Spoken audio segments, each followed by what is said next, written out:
T-Dog, J-Boy, and me, I'm Lugs. Our pride and joy is pumping our mugs. Be careful, kids, it could get rough. We're flipping our lids on sports and other stuff.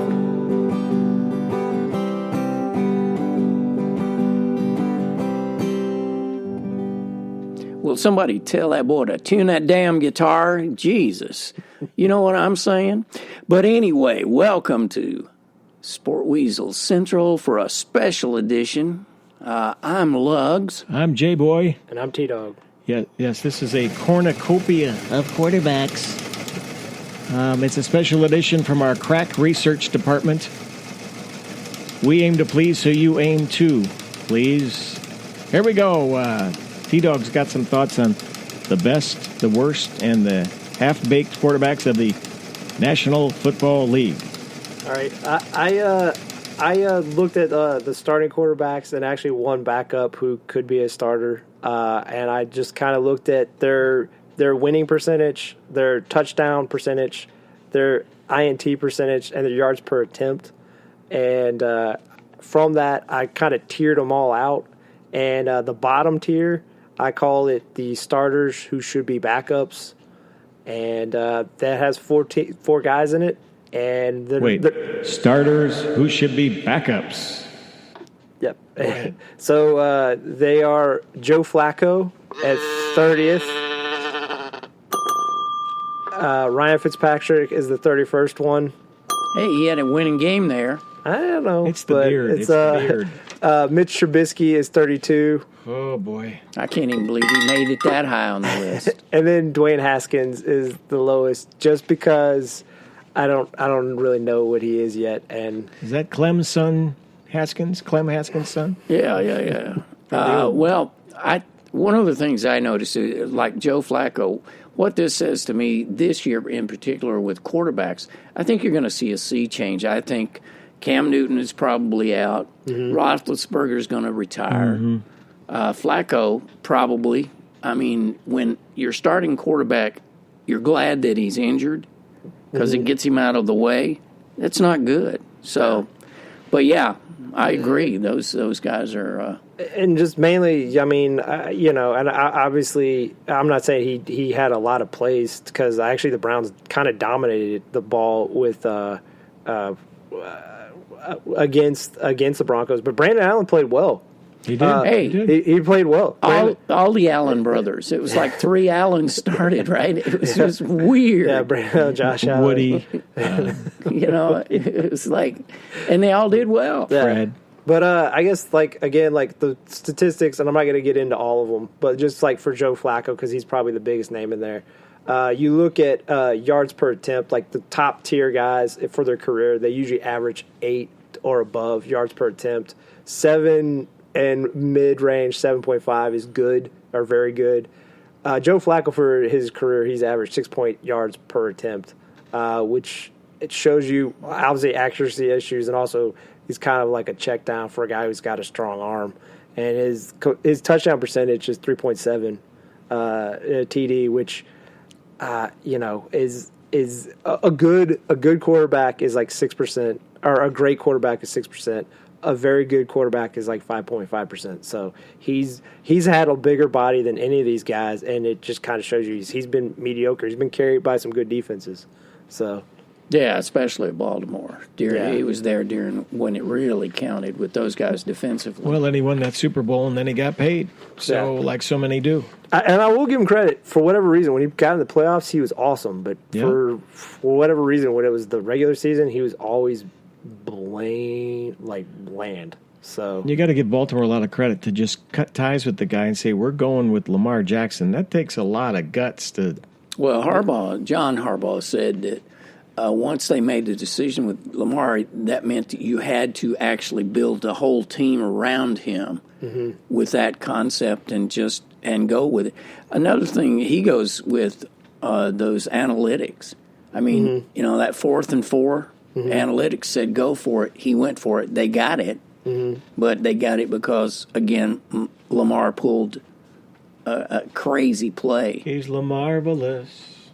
The Wonderful. The next tier, which goes three quarterbacks in it, I call them the damaged goods. I'm not saying they can't be the damaged goods. I'm not saying they can't be like refurbished and saved in some way, but I just feel that the damage has been done. I have at 27 Andy Dalton, 28 Jameis Winston, and 29 Ryan Tannehill. Any of those guys kind of stick out to you? Oh, Andy Dalton, he's been around way too long. You can say what you want about Cincinnati and the quality of that team. Dalton he's a bridesmaid, not a bride for me. Haven't won a game yet this year. Yeah, I will say, and actually he did get benched for Ryan Finley this week against Baltimore. They'll be playing Ryan Finley at quarterback, and I will say in this one again, his winning percentage is much higher than either of the two, or higher. He won 53% of his games. He has over 7-point yards attempt, and he has a 4.6 touchdown percentage. So I mean, he's good. It's just his interception rate percentage is kind of high. You want to be like low twos or below 2. So that kind of cost him some games. And Jameis is the most frustrating guy to me because I just thought the way he played in college, he should have been a lot better. And I don't know what it is. He's inconsistent for sure. He turns the ball over too much. Yeah. So, and to be fair to Ryan Tannehill, I'll just say real quick, Ryan Tannehill, he had a hard way to go because he was a wide receiver in college who converted to quarterback. So it's just a hard transition for a guy in college to make the switch to quarterback. So yeah. The next tier, I have backups who should be starters. Backups who should be starters. And it only has one guy in it. And I know some people might feel it's fairly low, but still, I do like him. It's just Teddy Bridgewater. Yes. Yeah. His winning percentage, I mean, for his career, he's won 64% of his games. Yeah. So, I mean, he's not bad. I'm just saying, again, when I look at his touchdown percentage, it's 3.6 for TDs, which kind of shows you, I'm not saying it's all on his physical ability. I'm not saying sometimes maybe the coaching wants to manage him, but it clearly shows me he's not a guy who creates to win a lot for his career. I'm not saying he's a with the game Saints. manager. Yeah, which I know is always kind of dismissive, but it's still like there's a lot of value. Don't turn the ball over. Yeah. You can win some games. And he's bright. He studies. Mm-hmm. Yeah. He's going to make a lot of money if he wants to leave. So Yep. Like that. Next. The next tier is probably the biggest tier because I honestly think these guys are so young. I don't have a fully confidence. Like some of these guys have potential to be great, and some of these guys are going to wash out. I call them the young guns. The young guns. At number 19, I have Kyler Murray. 20, I have Jimmy Garoppolo. 21, I have Gardner Minshew. 22, I have Baker Mayfield. 23, Daniel Jones. 24, Josh Allen. 25, Sam Darnold. Yeah, of that crop, I would say Josh Allen and Garoppolo are the ones that will last, I would think. What about the Jones kid? I like him. He has that classic look, but he's a statue. He doesn't move all that much. Of course, he has some mobility. I worry about like the one thing he's shown is like he has no presence in terms of the pressure, and he'll hold on the ball till the last moment, which leads to fumbles, leads to the ball being hit as he's throwing interceptions, and also just injuries. Predictable. So I think the one thing that stands out is that it's kind of sad because I still like Baker Mayfield. I just think the coaching and the O-line is so bad. I still think he can be saved, and I still think he can be good. Save me. But I will say for a guy who was unheralded in Gardner Minshew, I do feel more confident in Gardner Minshew going forward. I really do. Even after the bad game that he had against London, I feel better about Gardner Minshew going forward than Baker Mayfield. I don't know what that really is. He has that X factor. There's something. He's confident. Yeah. And again, like I said, you look at his numbers. He's 5% of his throws go for touchdowns. He's got a 0.8% INT percentage, which is obviously it's a small sample size, but still, like, he's protected the ball for the most part for his limited amount of starts. So, and he's averaging 7.6 yards per attempt. So, plus he's got the stash, And, I mean that really, that's a $50,000 bonus for me right there. That's right. We're here all week. Yeah, good. Kyler Murray is also one that should be around. I'm afraid he's going to be one of those good quarterbacks stuck with a bad team, though.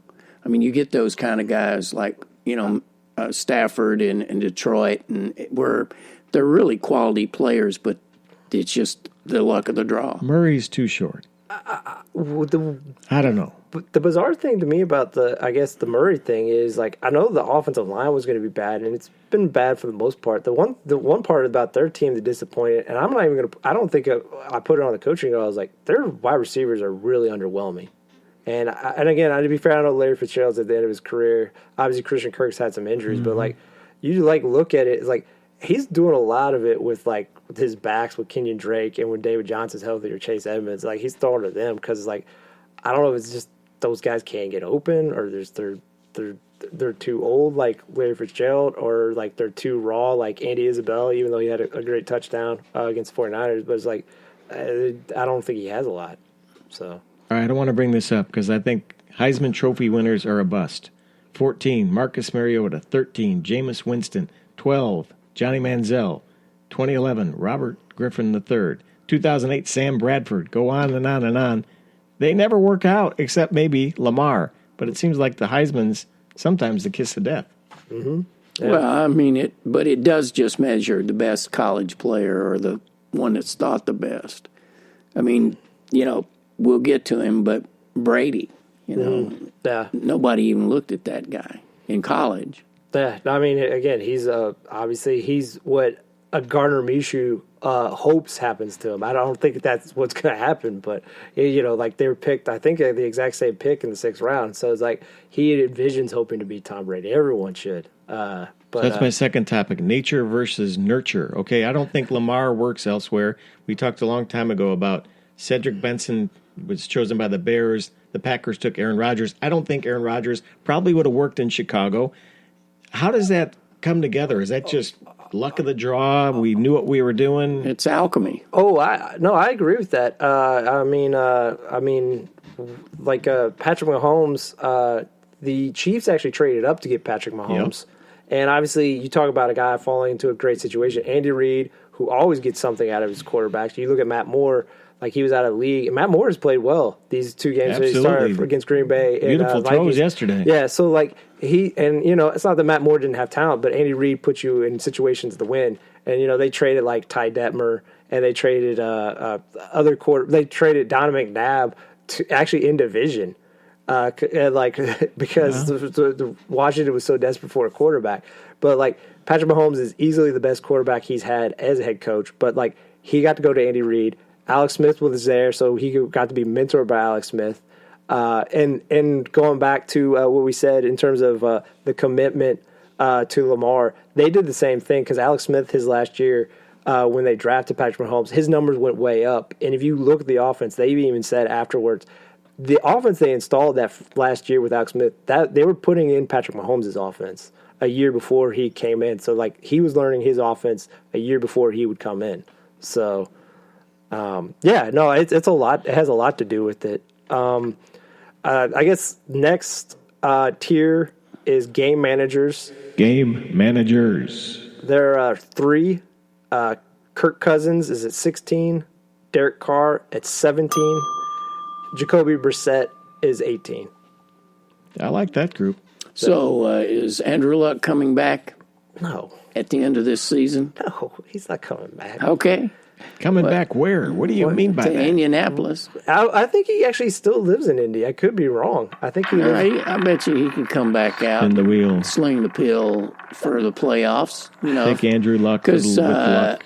I mean, it's Brian Hoyer, right?